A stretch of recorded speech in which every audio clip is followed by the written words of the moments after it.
Hello everyone. In this video I will show you that how can you enable or disable auto answer calls on your iPhone. So let's get started by opening settings. Now in the settings app, scroll down and tap on accessibility.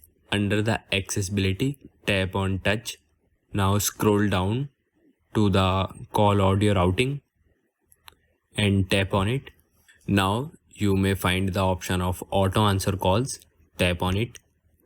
Now toggle the switch to enable the auto answer calls, and you can adjust the timing of auto answer.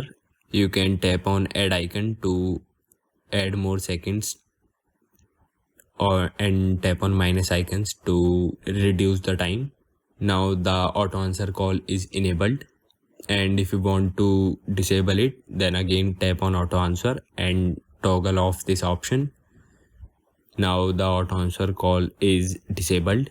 Now you can exit the settings, and please note that auto answer call feature in the accessibility settings may vary depending on your iOS version. So this is how you can enable or disable auto answer calls on your iPhone. Thank you everyone.